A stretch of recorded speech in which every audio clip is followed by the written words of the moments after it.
बिहार में मतदाता सूची के मुद्दे ने तूल पकड़ लिया है। इंडिया गठबंधन इसे लेकर हमलावर दिखाई दे रहा है, तो वहीं चुनाव आयोग का दावा है कि वो अपने कदम पीछे नहीं खींचेगा। पहली बार चुनाव आयोग की तरफ से यह कहा जा रहा है कि वोटिंग लिस्ट में नाम शामिल कराने से पहले नागरिकता साबित करनी होगी, यानी जो अधिकार केंद्र और राज्य के पास हैं, उसे चुनाव आयोग मानने को तैयार नहीं है। इसे लेकर इंडिया गठबंधन मुख्य चुनाव आयुक्त से मिला, लेकिन आयोग के रवैये ने कई सवाल खड़े कर दिए हैं। ऐसे में सवाल उठ रहे हैं कि क्या इस बार बिहार की वोटिंग लिस्ट में बड़ा खेल होने वाला है। बिहार विधानसभा चुनाव से पहले वोटिंग लिस्ट के मुद्दे पर घमासान मच गया है। चुनाव आयोग मतदाता पुनरीक्षण के नाम पर वोटिंग लिस्ट से 2 करोड़ नाम हटाने की तैयारी में जुट गया है।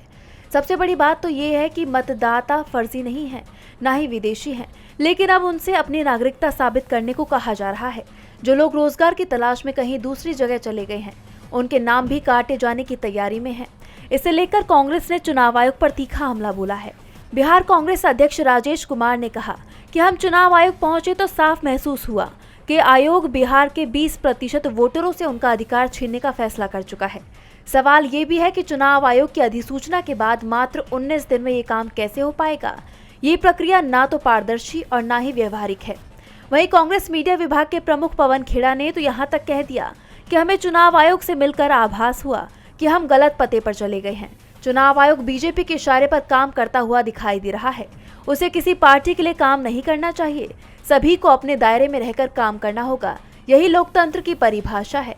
खेड़ा ने आगे कहा कि पूरा विपक्ष वोटर लिस्ट मांग रहा था और चुनाव आयोग इसे नहीं दे रहा। नया नियम बनाया गया है कि वोटिंग के वीडियो फुटेज 45 दिन बाद नहीं दिए जाएंगे। महाराष्ट्र में अचानक 5 बजे के बाद वोटिंग प्रतिशत बढ़ गया, लेकिन आपने आज तक इस पर जवाब नहीं दिया। दरअसल बिहार में वोटिंग लिस्ट के पुनरीक्षण काम पर सवाल उठ रहे हैं। पहली बार लोगों को अपने जन्म के स्थान के सबूत देने पड़ रहे हैं। इसके साथ ही चुनाव आयोग की तरफ से ये भी कह दिया गया कि वो किसी भी चर्चा के लिए सिर्फ पार्टी के राष्ट्रीय अध्यक्ष से ही बात करेगा। लेकिन चुनाव आयोग के जिस फैसले पर सबसे ज्यादा सवाल उठ रहे हैं, वो काम की तलाश में अपना घर छोड़ने वाले लोगों के वोटों को लेकर। बिहार के जो लोग दिल्ली, महाराष्ट्र या दूसरे राज्यों में काम कर रहे हैं, उनके वोट काटे जा सकते हैं। बिहार में 22% लोग रोजगार के चलते राज्य के बाहर हैं। कांग्रेस ने चुनाव आयोग पर हमला बोला तो आरजेडी नेता तेजस्वी यादव ने भी चुनाव आयोग पर तीखे सवाल उठाए। इसके साथ ही उन्होंने एक पोस्टर जारी कर एनडीए की भी परेशानी बढ़ा दी। पोस्टर में बिहार की जनता से 20 वादे किए गए हैं। साथ ही नीतीश सरकार पर आरजेडी की तरफ से तीखा हमला किया गया है। डीवी लाइव की रिपोर्ट।